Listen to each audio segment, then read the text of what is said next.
Hello and welcome to our Busy webinar on marketing to millennials. I'm Dave Meyer with BizzyWeb. Delighted to have you here. I'm actually going to take a quick break from presenting for a second just so that y'all can see who the man behind the screen here. Hi, I'm Dave, and delighted to have you here with us. I'm going to switch back over to the screen. I am the president of BizzyWeb and so happy to have you all with us. As we move through today's event, as a reminder, we'd love to have you dial in and join us and do some quick chats. So if you have questions during the event, you received an email that brought you to this page, and if you go to the event, you can either stream the event live from here, but you won't be able to ask questions if you dial in right there, or under number 1 above the embedded video, you can click on the Google Plus page link right here, and if you click on this Google Plus, it's going to take you to this page, and you'll see that there's a Q&A and a live, and if you click on that, it's going to actually broadcast over and you'll be able to see the event. I'm just going to click on pause here so that you don't need to hear me, as we go through, but then you'll see right here that there are a lot of things that you can do, questions that you can ask, and if you click the green Ask a New Question button down at the bottom, you can simply type, as I will right now, by saying ask a question here. And then if you do, and if you have any details or any questions about things that are happening and what we're talking about today, that's how I'm going to see them, because I'm going to be skipping back and forth between the event and the Hangout window so that I know what you guys are asking about. As a word of caution, if you do see that the event is buffering, or if you see that there's some delay in the video playback, that is on Google's side. And so if you simply scroll backwards a little bit in the video, and you can do that in the red line and just go back here to the timeline, usually if you scroll backwards a little bit, or worst case, just refresh your browser window, that usually helps to let you get back into the stream of things. You won't be completely live, but as you get to our part of the broadcast and as you catch up with us, feel free to ask questions at any time that you are in the playback, and then we'll take those questions there. So hopefully that helps and helps allay your concerns, but delighted to have you all with us, and let's get back to the presentation at hand. So as we talk about this, of course, the first thing that we're going to talk about is BizzyWeb, a little bit about us.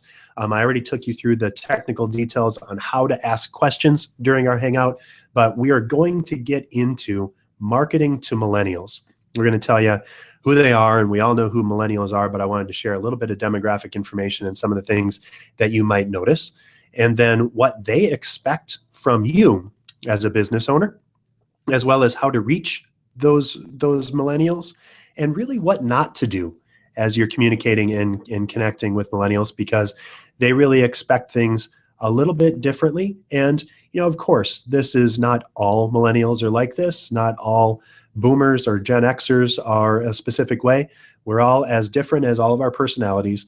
But in general, you'll see that folks that were born and raised in the digital age have some very fine-tuned BS detectors, and they expect to see things in a specific way. So we're going to talk about that as well. You're always welcome to ask questions, and again, I mentioned how to do that. If you go in and again, you ask those questions via the Q&A tool inside of the window, that's how you're going to get found by us and how we're going to see you. So would love to have you ask us questions at any time during the event. So I'm going to click over. We'll go right back in, and let's talk a little bit about who BizzyWeb is. First, we were founded in 1999. Here's part of our team. We were all met up and we got outside the building one day. Here's some pictures also of the inside of our offices. If you're near Champlin or Minneapolis and would like to stop by, we're 15 minutes out of downtown, and we have a fantastic training and gathering facility where we can help you with your questions and comments. We do these live webinars all the time, but we love seeing people as well. So do stop on by and visit the BizzyWeb Hive if you get a chance. Our team of 14 would love to meet with you, and we have clients all over the world. We do search engine optimization, online marketing, Google AdWords campaigns, of course, web design. And one of the things that we do differently than most companies is we integrate our social media with the website that we build. So when you post to your website auto posts to Facebook, LinkedIn, Twitter, Google+, Pinterest, and more. And we integrate with YouTube and other search engine optimization tactics to get you found for what matters most. So if you need help generating buzz and hate getting stung, we're the folks to talk to. Let's get into what we're here to talk about today, which is marketing to millennials. First off, who are the millennials? The millennials is really, there's a bunch of names for them, but anybody born from the 80s to the early 2000s, these generational distinctions aren't very specific.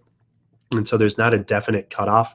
But generally, for the folks that are in their 20s and 30s right now, anywhere from their teens to their 30s, I guess, are the folks that we're talking about today. These are all the folks from the 80s on. They started reading and getting their information right off of computers. They've never known a time when there wasn't a PC or a laptop or a computer readily at hand.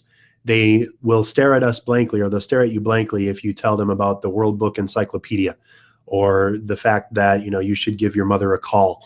So these are folks that are used to devices. They're used to digital connections. And so they interact and they expect a little bit more and a little bit different from older generations. So if you're a member of Generation Y, digital natives, the net generation, echo boomers, whatever you want to call them, that's in general what we're talking about. And again, I'm tap dancing on a very dangerous wire because everybody is very different. There's a lot of different psychology around this, and certainly one of the things that's constant in the world of business and in the world of humanity is everybody always complains about the generation coming up after them. And everybody else complains about the generation that came before them. So this is all about bridging that digital gap or that age gap and helping to interact with people the way they most expect to chat. Interesting that the millennial generation will outnumber baby boomers by the end of this year. That's according to the U.S. Department of Economic and Social Affairs. And that means that in the workforce, but in general, there's going to be a massive amount of folks who just get it as far as social media, online marketing, text messaging, and mobile devices in a way that no one has ever done before. So the general rules of thumb that I'll share today really bridge out to what's going to be the largest segment of our population coming up now. They're going to make up 75% of that workforce by 2030. And so you need to know how to work with the millennial generation, and millennials need to continue figuring out how to work with the rest of the world as they take it over. So as you look at that, just again, some things to keep in mind. And of course, they're digital natives. They understand this technology. They are the folks that their parents call, or their uncles, or the older generation calls to help them figure out how to interact via devices and electronics versus face-to-face. And so that's some of the other things that are challenges across that board. Millennials really do expect to be dealt with and communicated with electronically, yes, but also increasingly mobile first. It's already estimated that 80% of online searches are made on mobile devices first. And so people reach for their phones and they interact and engage via these little amazing microcomputers that we all have in our pockets more than anything else. So as we move forward in marketing in general, it's really becoming a mobile first environment. If you're not developing your website, or if you're not thinking about how things are going to work on a phone, then you're really missing the boat and missing a huge opportunity. I've talked about this a number of times in previous Busy webinars, but as of April 21st of this year, Google itself put down its foot, and they said that anyone that doesn't have a mobile-friendly website won't be featured in mobile results when people are searching on those devices.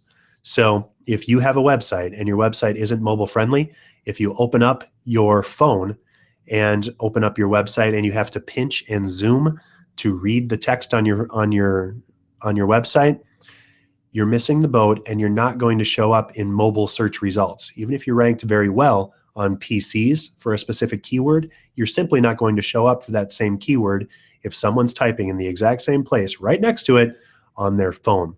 So that's one of the most important things that we're trying to impress on all of our clients. And as a matter of fact, BizzyWeb has a special offer going on right now where starting at for $2,000, we will take your WordPress powered website and make it mobile responsive if it's not already. So one of those things where it's just table stakes, you need to be involved and you need to have your website be mobile ready. We'd love to talk to you about that if you're caught in that situation. As a general rule, if your website is more than 2.5 or 3 years old, your website is probably not mobile responsive. So give it a shot and take a look. Millennials are also tech and marketing savvy.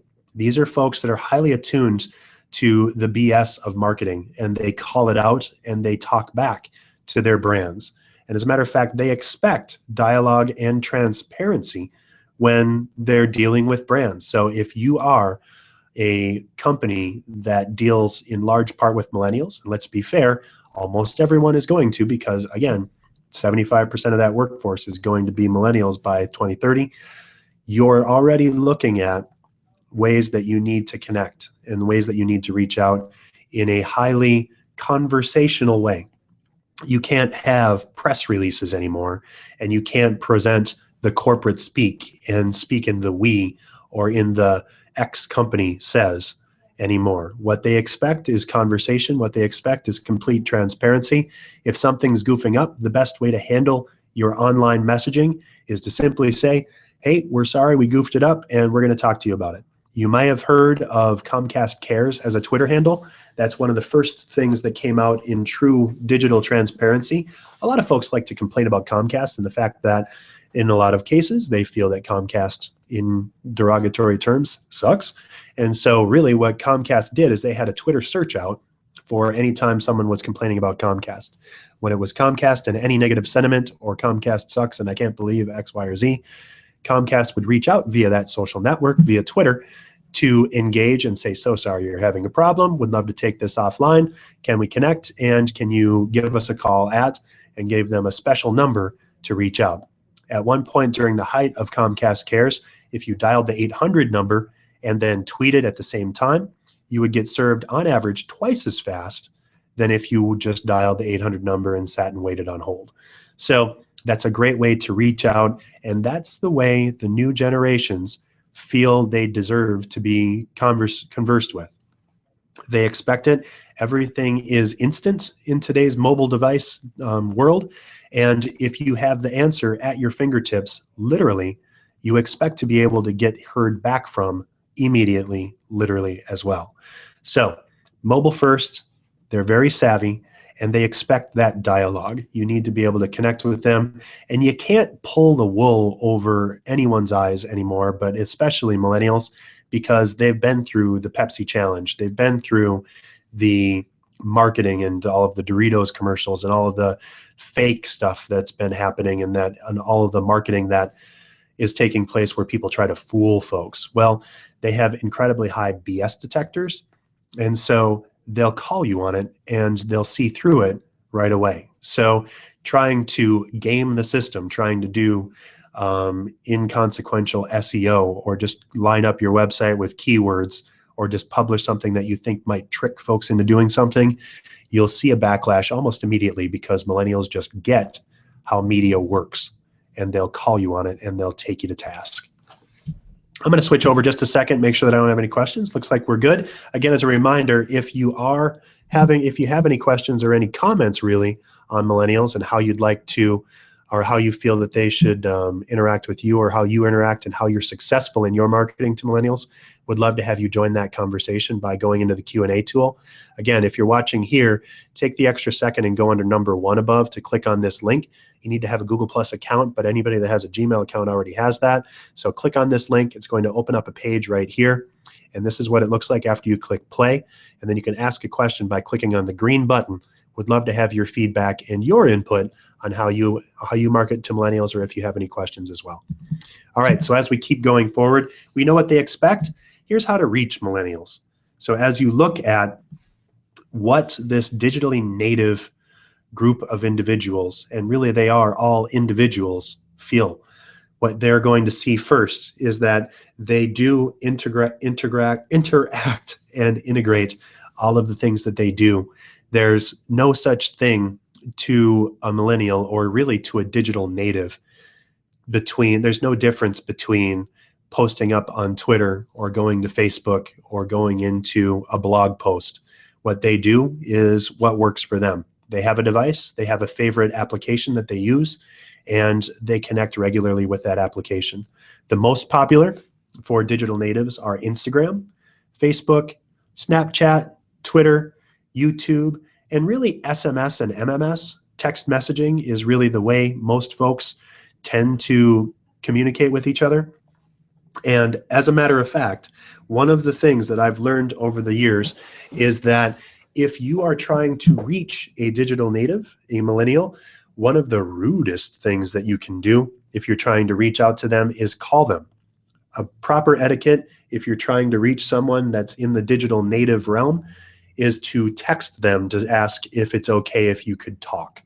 And then from there, they'll text back and say, absolutely, of course. And then you give them a call. This is one of the things that grandparents in particular tend to struggle with, because millennials and digital natives tend to interact almost as much with their devices as they do with the people in front of them. And you'll hear a lot of folks in older generations complain about that and say, well, they're always on their phones, they're always doing X, Y, and Z, or they never look at you, they don't understand how to communicate. They do understand how to communicate. It's just that they communicate differently than we do. They share experiences to a mass amount of people immediately and instantly, and they're connected always to their hive or their tribe of people. And so when you think about that, your millennial family member isn't being rude when they're texting or typing or connecting. They're just interacting the same way you or I do, or older generations do, when they're having a conversation. It's just that they're having a conversation with several dozen or several hundred other folks all at the same time, versus the folks that are in older generations that tend to have conversations one-on-one. And that is a training issue for millennials entering the working world, because older folks and folks in other generations do expect to be interacted with one-on-one, and they expect to be dealt with and communicated with face-to-face. And so you need to bridge out in that direction when you're connecting. So having interpersonal communication courses or reminders, really, because these are brilliant folks just like everyone else, reminding them that it's okay to look up and you have to set down your phone once in a while, and here's how other folks expect to interact. The good thing about millennials in particular is that they're very adaptable, and they understand that there's a million different ways to achieve a result, and they kind of go with the flow and they figure out what works. So if you're looking at Instagram, Instagram is really the best way that I've heard from my millennial friends that they use Instagram. Is it's part of, and it's probably the best curated of all of their social networks. So someone might post on Facebook a couple times per day, go into Snapchat and do perhaps a couple dozen posts or connections with their friends, send out a half dozen text messages, post on Twitter, check out a song or check out a meme on YouTube. And then out of everything that they did that day, any pictures that they took, all of the fun stuff that they did, they will take the 1 or 2 pictures or videos that they were most proud of or that most represented their day, and they would put the filter on that on Instagram, add a interesting quote or some sort of a text update on top of that, and post that 1 or 2 items into Instagram. So as a brand, one of the things that you need to do is don't mix up Twitter with Instagram or Facebook with Instagram. Instagram tends to need to be much higher quality. And I'm going to talk more about this in a couple of slides as to what the difference is between all of the different networks. But Instagram is highly curated. Facebook is mostly so that mom and dad can keep up to date, because the largest group of folks on Facebook tends to be folks in their early to late 30s and older. And really, the reason why Facebook takes a bad rap, that's because the parents and the establishment tend to be on Facebook. And so millennials are keeping to themselves. And, it's just a regular generalization of the differences between the generations, that the younger generation doesn't want the older generation snooping on what they're doing, which is why they go to Instagram, Snapchat, Twitter, YouTube, and more. So Facebook, again, curated kind of is for everybody kind of content. They will use it, and that's a misnomer to say that all millennials are getting off of Facebook, because that's still probably in the top 2 or 3 on social networks that generic millennial will use. Snapchat is very popular. Twitter is pretty darn popular as well, where they interact and engage with hashtags. And YouTube, of course, is one of the big things that folks see. We have on-demand video for anything under the sun available to us via YouTube 24/7. So you'll see more and more that TV shows and the idea of sitting down to watch a TV program is less and less prevalent among millennials. Instead, they want on-demand, always available, instantly accessible content. And so if you're looking for a song, or if you're looking for video lyrics, they'll just pull that right up on YouTube instead of searching around on Google or looking elsewhere or trying to find it or look through their song lists. Brand conversations, substantial and stylish communications, honesty, and humor are kind of the watchwords for millennials. Again, these are highly attuned people to marketing messages. They grew up in the age of the pop-up ad, and they've grown up in the age of loud TV commercials and always on entertainment. They've developed a highly efficient nose for how all of this stuff works, and they get it. They hate being pandered to. They love honesty. They like to be entertained and engaged with, so humor is always a good bet. But you have to be careful so that your humor doesn't fall flat, because again, different things are different levels of funny to different people. So make sure that you don't post things that are overly polarizing or overly political or religious, because folks in the millennial generation, and especially all digital natives, tend to be highly informed, and they tend to have their own opinions and don't want you thrusting yours on them. Video and images are one of the best things that you can do as far as reaching out. Again, a well-placed inline video feed on Facebook will get you far more interaction and engagement than posting a text update on Facebook will get you. And posting images or curated content through Instagram is very, very powerful and a great way to reach out. I talked about it a little bit already, but mobile marketing, in particular MMS, which is multimedia messaging, is very powerful among millennials and all digital natives, because that's the way, or you can reach them. Again, a text message is one thing, but a picture or a video inside of a multimedia message is much more powerful and much more engaging. We actually do have solutions at BizzyWeb where we can help you send out multimedia messages to your clients, and then it's like sending out coupons or deals or details.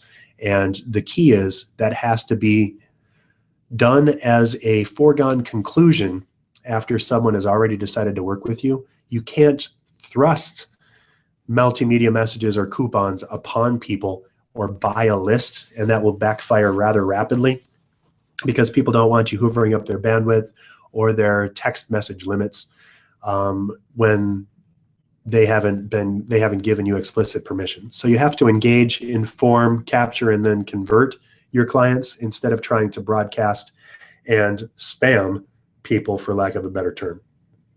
I already mentioned mobile responsive websites, and that's because more and more people are primarily engaging with the world via their small screens, via their phones or their tablets.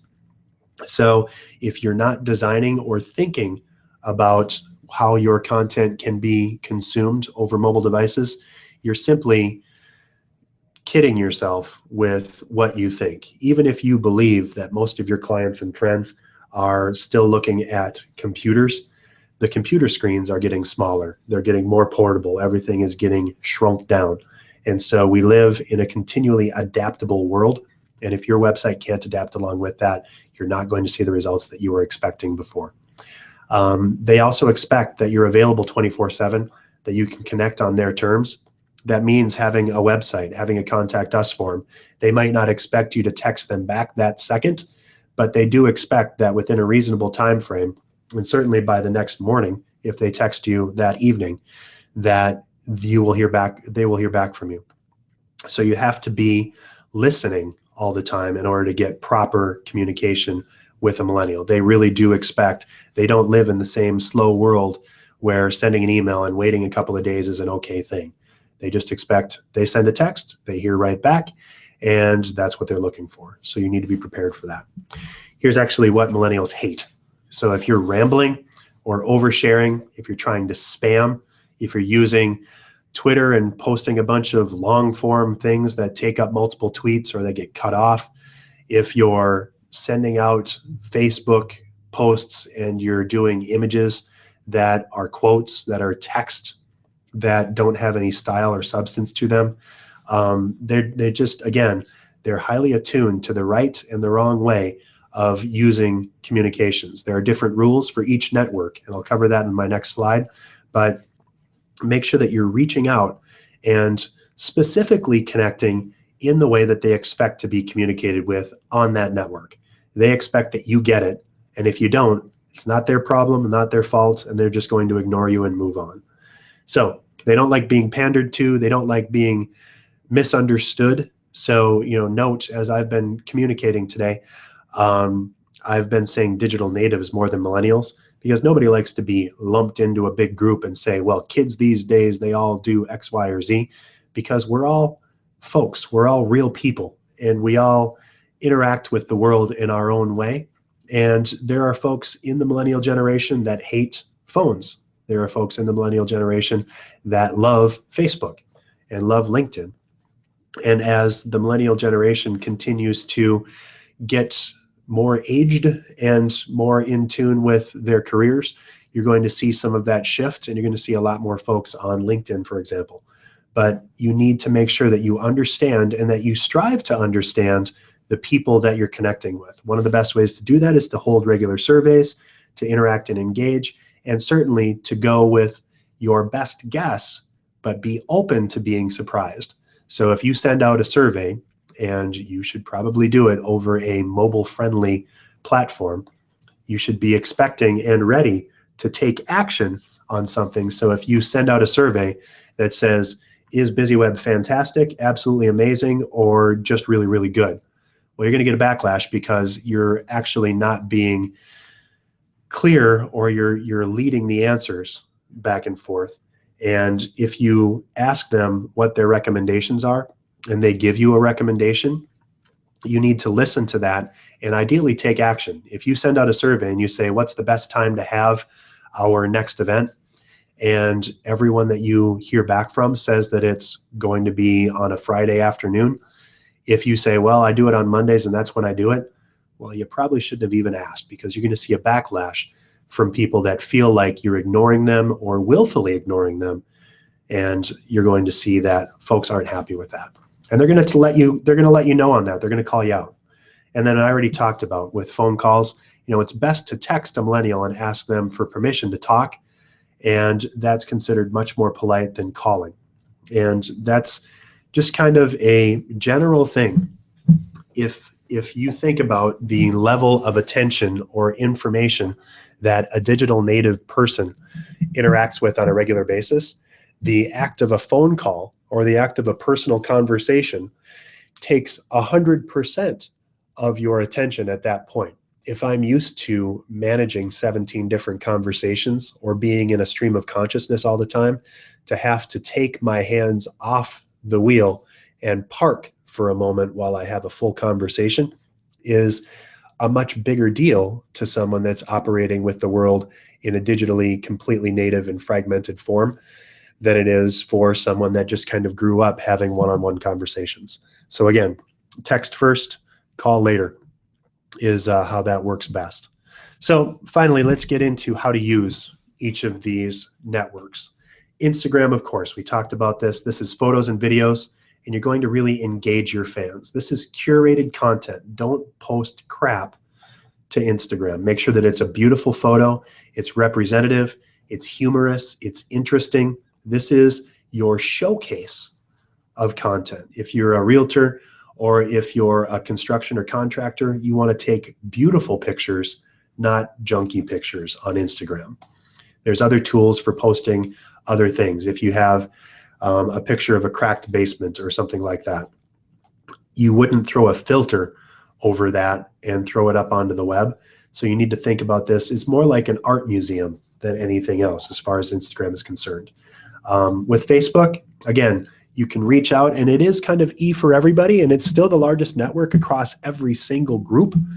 And it's still the number one or number two with almost everyone that's in social networks. So precise targeting and relevant content is going to be very, very key.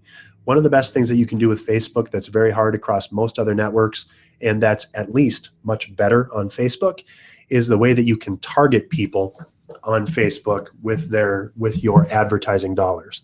So $50 on Facebook, I'll guarantee will go farther than any other place in reaching the exact people that you're trying to connect with.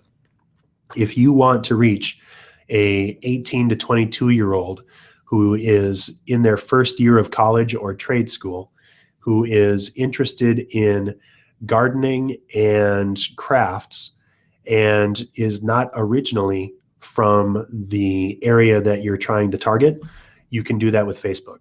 You can get it down to within a couple hundred people and use that marketing, that $50, to hit exactly those people. Now, there is always a balance, and sometimes you do need to broadcast out to a larger market, but the more specific you can be with exactly the right type of person, again, digital natives expect that content they receive is going to be relevant to them.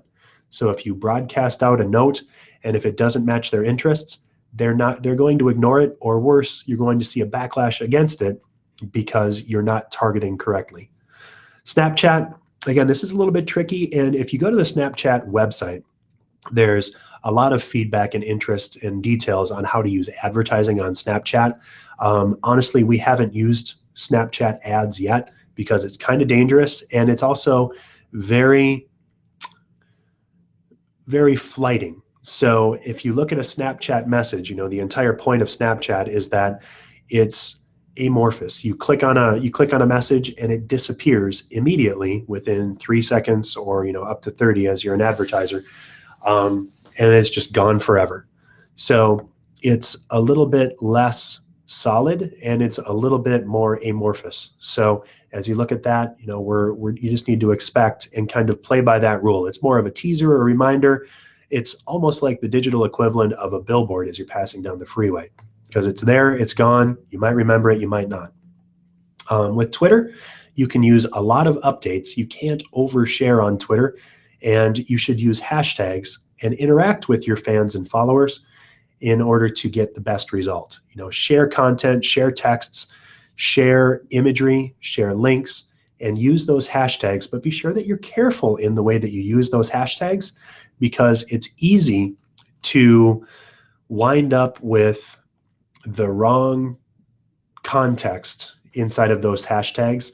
So if, for example, Kenneth Cole got in a lot of trouble a few years back because during the Egypt unrest, when there were riots in the streets and people dying in the streets while they're trying to overthrow their government, Kenneth Cole sent out a tweet with the hashtag associated with the unrest that said, "We hear there's a lot of excitement in the streets of Egypt. They must have heard about our brand new line of shoes."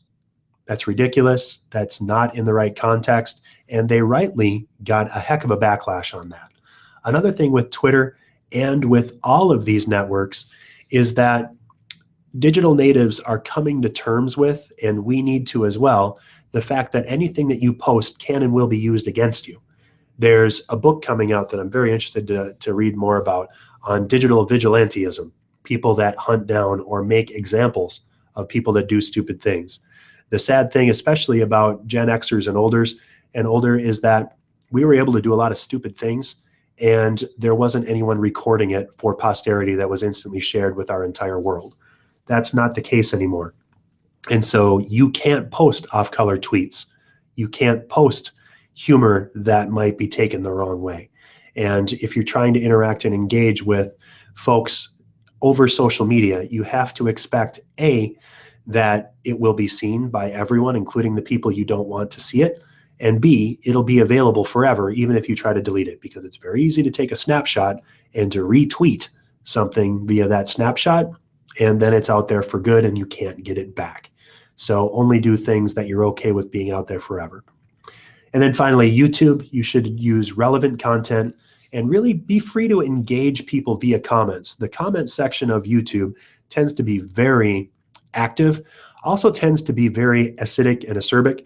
If you're not thick-skinned, be careful posting on YouTube or asking for comments, because you will get very frank comments and sometimes just downright trolling on your YouTube comments. So I would encourage you to try it, engage with people, reach out, accept it, watch your comments and respond to them, but don't take it too personally. So let me scoot back one more time, just make sure we don't have any questions. Is Facebook starting to decline with millennials, says Brian Johnson. And Brian, thank you very much for that question. I will answer that right now. And, you know, the short answer is sort of. And so, you know, let me go over to our Facebook page at BizzyWeb. And actually, if I open this up, I'm just going to go to facebook.com/BizzyWeb. And one of the things that you'll see, especially if you dig around in the settings or in the insights of your website. So if I go to insights on my page, we'll see that the different age ranges of people is listed right inside of your insights. So you can see for yourself how many people are in different age ranges. So if I look at this, the different pages, I'm searching these, sorry, I'm going after likes. And so how many likes I received, the data and what people are at. You can get what time, where your page likes happened. Let me go into reach. Oh, people, I think is what I wanted to click on. So here's the age range for BizzyWeb. So right now, 8% of folks 25 to 34 or 35 to 44 is 17%. This is the largest. And yes, is the number shrinking? A little bit, but it's still probably one of the biggest areas on Facebook that people are reaching out. So BizzyWeb, again, is slightly different in that we're specifically interacting and engaging with business owners and folks that are making marketing decisions. So I would expect that our trend would be a little older. But for a lot of brands, most of their traffic comes from the millennial kind of generation. And you can see if you go into the advertising tools, if I go back to the Facebook proper or facebook.com/BizzyWeb, I should go there, I suppose.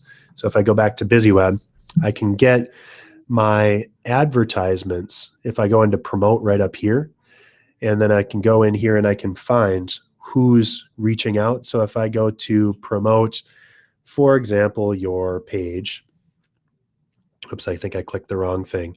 But as I click on this, I can see, and I can go into my details here. So right now, my potential reach of 13,000 people, because I'm going for a specific radius, and that's because I'm trying to promote my local business. If I go into promote my page, this is going to give me a slightly better, because it's not going to ask me for a specific demographic. But right now I'm already going in. If I get rid of Champlin as a location, now I'll see how many people this is reaching. Maybe it's not in. Sorry, they changed this up a little bit. So if I have a location, so let me just go Minneapolis. If I go to Minneapolis, we'll do Minnesota, and this should tell me my size. If I go back into the millennial age range, and we'll just do 20 to 34, you can see what that number is and what that changes to. So I think I pulled the wrong one again, but you can kind of gauge that with Facebook. So there's still a huge amount of folks that are on Facebook that are in the millennial generation. Is it declining? You know, I think a lot of folks will say it is. I think a big part of it is that they're just getting tired of it. And so they're moving away because they don't want to be bothered by the older generations, because the older generation is a larger segment on Facebook. So hopefully that helps. But if you do have any other questions, would love to see you or have you ask those as well. We have a lot of folks still on the line. So as we go through, I just want to wrap up and get back into questions. If you do have additional questions, I would encourage you to reach out to me and just send an email to dave@BizzyWeb.com, or you can send out a note at the phone number that's attached on the slides here, 424 or 612-4BizzyO, 424-9990 is a great way to reach us, and we'd love to have more conversation with you about that. So in summary, again, as a reminder, BizzyWeb does web design and online marketing to help you grow your business. And this is one of the things that we counsel our clients on constantly to help you grow your business. BizzyWeb webinars are coming up and always on. And we have a lot of really cool stuff coming up. Go to BizzyWeb.com/events. As a matter of fact, I'm going to go back to BizzyWeb.com/events, and we'll cover that right here. And if you go into events and go to our events calendar, you can see what's coming up. We have some great busy webinars coming up in the next couple of weeks. We have Grow Your List on how to grow your email marketing list. We have websites do's and don'ts in person at the Twin West Chamber of Commerce. We have campaigns that drive action with online surveys coming up. And we have a quarterly luncheon on customer best retention practices that we've covered recently. Again, if you're interested in search engine optimization basics, there's an embedded video on this one, social media time savers, blogging for business. All of those are available. And as a matter of fact, we have more than 160 videos out on our YouTube channel and available via BizzyWeb.com/events or BizzyWebinar archive. So if you have questions about anything under the sun, we take questions live during this time slot from noon to 1 every week. But if you have anything that you'd like to hear about, feel free to go through our archive. We have a massive library, and we'd love to talk to you about that. And finally, go to BizzyWeb.com/buzz if you'd like more information about how you can do this right. I mentioned the how to figure out if your website is mobile responsive. Well, if you go to BizzyWeb.com/buzz, BUZZ, it'll take you to a page where you can enter in your website, your keywords, or a keyword for you, and then a competitor URL. So you enter in your URL, your keyword, a URL of your competitor, your name and your email address so we can get it back to you. And then we'll send you a 10-page report that outlines how well you're doing in optimizing for that keyword. If there are any dangers in your website, like if your website's not mobile responsive or if you're lacking in social media, and how your competition is doing so that you can continue fighting the good fight and getting your business out for more. If you'd like a full marketing analysis, fill out the form down below, and that will bring you into much more detailed information and will actually help you build an online marketing plan, and that's a one-time fee of $249. So that's it. That's all we have for today. Again, thank you so very much for joining us today at our busy webinar. I don't see any more questions, so I'm going to close down the seminar at this point. If you do have questions, send it to dave@BizzyWeb.com, or you can go into BizzyWeb.com/bb, fill out the form, or of course, give us a call. Thank you all so much. And remember, at BizzyWeb, we help you generate buzz without getting stung. Have a great week.